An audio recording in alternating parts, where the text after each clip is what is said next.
Milan dan Chelsea ditawari rekrut Ronaldo dari Manchester United. AC Milan dan Chelsea masuk dalam daftar 7 klub yang ditawari untuk memboyong Cristiano Ronaldo dari Manchester United. Kabar ini dihembuskan oleh Defensa Central. Laporan itu juga menyebutkan, Ronaldo ditawarkan ke 3 klub Premier League, yakni Arsenal, Chelsea, dan Newcastle. Ronaldo juga ditawarkan ke 4 klub Italia, yakni AC Milan, Inter Milan, AS Roma dan Napoli. Masa depan Xavi Hernandez terancam jika gagal meraih trofi. Xavi menyadari bahwa dirinya bisa mendapat surat pemecatan jika tim asuhannya gagal meraih trofi di akhir musim nanti. Xavi juga mengakui bahwa trofi juara masih menjadi target Barcelona musim ini. Jika tak mampu mewujudkan, bisa jadi Xavi akan dipecat oleh manajemen. Saya merasakan keyakinan pada apa yang kami lakukan, kata Xavi dalam konferensi pers, dikutip Sport. Ada kepercayaan penuh dalam proyek ini. Harapannya tinggi, dan kami harus bekerja keras dan fokus meraih trofi La Liga musim ini. Tak jadi andalan di Real Madrid, Eden Hazard tetap dibutuhkan timnas Belgia. Eden Hazard tidak sedikit pun menggoreskan memori manis selama berseragam Real Madrid. Cedera yang terus-menerus menimpanya, membuat Hazard tidak jadi andalan di lini depan Los Blancos. Hazard kini memang tidak lagi bergelut dengan cedera. Ia sudah berlatih dan terus berada di bangku cadangan Madrid.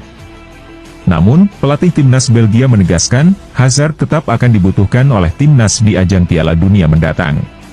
Arsenal terancam melemah sebelum Piala Dunia. Arsenal menelan kekalahan pertama di Liga Eropa usai takluk dari PSV.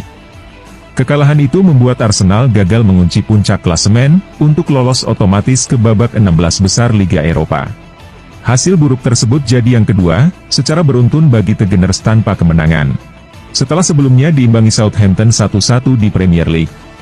Dikutip dari Independent, lewat kekalahan dari PSV itu, Arsenal terancam kehabisan bensin sebelum Piala Dunia, karena kurangnya rotasi pemain. Real Madrid akan siapkan rencana gila, anti pensiun buat pagari Toni Kroos.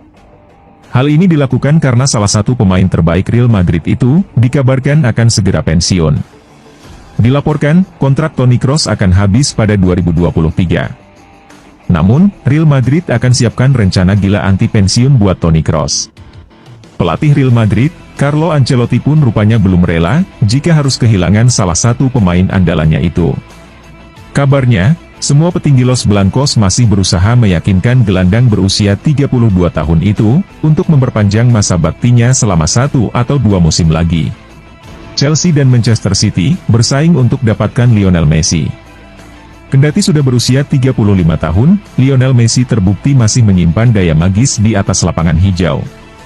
Baru-baru ini muncul sebuah kabar mengejutkan, Chelsea dan Manchester City siap bersaing untuk bisa merekrut Lionel Messi. Meski kelihatannya tak masuk akal, namun itulah kenyataannya. Selain itu, Barcelona juga sedang berusaha melakukan upaya, untuk bisa membawa pulang sang legenda ke Spanyol. Tetapi, PSG tidak akan melepas Messi begitu saja, dan segala cara akan dilakukan agar Messi tetap bertahan di Parc des Princes. Milan Skriniar dapat tawaran jadi kapten permanen Inter Milan. Inter Milan sangat serius untuk memperpanjang masa bakti Milan Skriniar. Bahkan, Nerazzurri menawarkan pemain berusia 27 tahun itu, jadi kapten tim secara permanen. Demi memuluskan negosiasi tersebut, laporan yang sama menyebutkan adanya tawaran dari Inter untuk menjadikan Skriniar sebagai kapten permanen tim. Inter akan kembali bertemu dengan Skriniar dalam beberapa hari ke depan. Kedua belah pihak akan coba mencari cara, agar sepakat dengan kontrak baru. Chelsea coba sliding MU untuk transfer Jeremie Frimpong. Rencana MU untuk mendapatkan jasa Jeremie Frimpong di tahun 2023 nanti, mendapatkan tantangan baru. Karena mereka butuh tambahan bek kanan di tim mereka. Ini disebabkan Cesar Azpilicueta sudah menua. Ia juga dilaporkan ingin kembali ke Spanyol di tahun 2023 nanti. Alhasil Chelsea hanya memiliki Reece James di sisi kanan. Jadi, mereka tertarik untuk mengamankan jasa Frimpong. Juventus akan impor gelandang baru di Januari nanti. Juventus dilaporkan akan memperkuat lini tengah mereka di musim dingin nanti. Si Nyonya tua dilaporkan akan mencoba merekrut Houssem Aouar dari Lyon. Performa Juventus bisa dikatakan kurang maksimal belakangan ini. Massimiliano Allegri enggan situasi tersebut terus berlanjut. Ia berencana merekrut beberapa pemain di musim dingin nanti, agar performa Juventus bisa meningkat.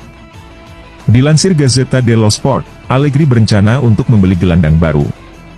Pemain yang jadi target transfernya adalah Houssem Aouar dari Lyon. Arsenal seriusi transfer Evan Ndicka. Rumor ketertarikan Arsenal terhadap Evan Ndicka, nampaknya bukan sekedar isapan jempol belaka. Sang bek dilaporkan jadi salah satu daftar prioritas transfer The Gunners di tahun 2023 nanti. Salah satu posisi yang ingin diperkuat oleh Arteta adalah lini pertahanan. Ia menilai kedalaman lini pertahanannya kurang oke, jadi, ia butuh tambahan amunisi di pos itu. Dilansir Give Me Sport, Arsenal sudah memiliki target transfer utama untuk posisi itu. Mereka tertarik untuk mengamankan jasa Evan Ndicka dari Frankfurt. Federico Valverde lebih cocok jadi gelandang daripada pemain sayap. Federico Valverde adalah pemain Real Madrid yang belakangan performanya menonjol. Pemain berusia 24 tahun itu dikenal dengan kemampuannya bermain di sejumlah posisi. Posisi natural Valverde adalah gelandang tengah. Namun, di tangan menir Carlo Ancelotti, Valverde beberapa kali, bahkan cukup sering dimainkan jadi pemain sayap kanan atau bek kanan. Walaupun begitu, Toni Kroos menganggap Valverde lebih cocok jadi gelandang. David De Gea siap potong gaji demi bertahan di Manchester United. David De Gea nampaknya benar-benar serius untuk bertahan di Manchester United. Sang kiper dilaporkan siap potong gaji agar bisa terus menjadi bagian dari setan merah. De Gea sendiri kontraknya habis di tahun 2023. Beredar kabar bahwa Manchester United akan mendepak sang kiper di tahun depan. Tapi, The Athletic mengklaim bahwa De Gea tidak mau berpaling dari Manchester United. Ia dikabarkan siap berkorban agar bisa bertahan di United. Termasuk rela potong gaji demi bertahan di MU. Hasil Leicester City versus Manchester City, skor 0-1. Berstatus sebagai tim tamu tidak membuat Manchester City gentar menghadapi Leicester City. The Citizens tampil dominan semenjak wasit meniup peluit tanda dimulainya pertandingan. Meski tampil dominan, City kesulitan membuat peluang yang berbahaya di laga ini. The Foxes besutan Brendan Rodgers bermain dengan sangat rapat, ditambah Danny Ward juga tampil impresif di bawah mister gawang The Citizens. Setelah babak kedua, akhirnya gol yang ditunggu dicetak oleh Kevin De Bruyne, dan menjadi penentu kemenangan Manchester City. Hasil Brighton versus Chelsea, skor 4-1. Berstatus sebagai tuan rumah, Brighton langsung tancap gas. Brighton membombardir pertahanan Chelsea. Baru 2 menit laga berjalan, Brighton nyaris mencetak gol memanfaatkan blunder dari Thiago Silva, namun sayang tembakan Trossard berhasil dihalau sang bek dengan sundulannya di depan mulut gawang. Brighton berhasil unggul terlebih dahulu melalui gol Leandro Trossard, Pascal Gross dan gol bunuh diri dari Ruben Loftus dan Trevoh Chalobah.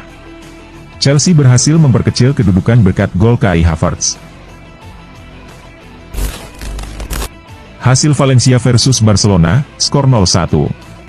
Robert Lewandowski akhirnya keluar sebagai pahlawan Barcelona, setelah mencetak gol pada masa injury time. Berkat kemenangan ini Barcelona naik ke puncak klasemen La Liga dengan raihan 31 poin dari 12 laga.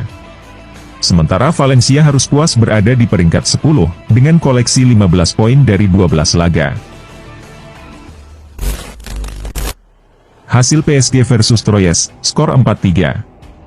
Berstatus sebagai tuan rumah, PSG mengawali laga dengan bagus. Anak asuh Christopher Galtier itu, langsung mendominasi pertandingan sejak awal. Troyes berhasil unggul lebih dahulu melalui gol brace Mama Baldé. Namun, PSG mampu membalikkan kedudukan berkat gol Carlos Soler, Lionel Messi, Neymar dan Kylian Mbappe sebelum Ante Palaversa memperkecil kedudukan di akhir babak kedua. Berkat kemenangan ini PSG semakin kokoh di puncak klasemen Ligue 1, dengan raihan 35 poin dari 13 laga. Hasil Lecce versus Juventus, skor 0-1. Pertandingan tidak berjalan mudah bagi Juve. Lecce dikenal dengan pertahanan rapi, yang kerap kali membuat tim lawan kerepotan. Terbukti, Juve harus bersusah payah menemukan celah serangan. Kali ini gol tunggal Juve datang di babak kedua, lewat aksi gemilang Nicolo Fagioli di menit 73. serangan-serangan Juve selanjutnya masih menemui jalan buntu. Tambahan 3 poin ini, sangat penting bagi Juve untuk menjaga posisi di peringkat 6 klasemen sementara. Hasil Liverpool versus Leeds United, skor 1-2. Pertandingan ini tidak berjalan sesuai harapan Liverpool. Mereka kesulitan menghadapi permainan agresif Leeds yang tampil tanpa beban. Leeds bahkan bisa mencetak gol cepat di menit ke-4 lewat aksi Rodrigo Moreno. Mohamed Salah memperkecil kedudukan di menit 14. Tapi, kemudian Crescencio Summerville kembali membawa Leeds unggul di ujung laga pada menit 89. Kekalahan ini buruk bagi Liverpool, yang tertahan di peringkat ke-9 klasemen sementara Liga Inggris, setelah menempuh 12 pertandingan. Hasil Inter Milan versus Sampdoria, skor 3-0. Inter langsung tampil menyerang sejak pertandingan dimulai. Namun, Nerazzurri baru berhasil membuka keunggulan saat pertandingan memasuki menit ke-21. Inter unggul 2 gol di babak pertama melalui Stefan De Vrij dan Nicolo Barella. Inter kemudian mampu menambah gol melalui Joaquin Correa di babak kedua. Berkat kemenangan ini, Inter naik ke peringkat kelima klasemen dengan raihan 24 poin dari 12 laga. Sementara Sampdoria terpuruk di peringkat 18, dengan raihan 6 poin dari 12 laga.